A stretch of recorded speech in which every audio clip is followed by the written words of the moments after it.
Маргаринсіз, сүтсіз және де ешқандай да жұмыртқа қосылмайтын өте жұмсақ күлше нандар жасаймыз. Менімен бірге жасап көріңіз. Ең алдымен ыдысымызға суымызды құйып, ашытқымызды салып, 4 шай қасық болатындай қантымызды қосып, және 1 шай қасық болатын тұзымызды салып, 3 ас қасық сұйық майымызды құйып, жақсылап венчиктің көмегімен араластырамыз.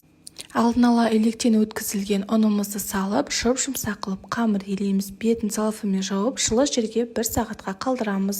1 сағат өткеннен кейін қамырымыз осылай әдемі болып көтеріледі. 4 бөлікке теңдей етіп бөліп, дәл осы видеодағыдай дөңгелектер жасаймыз.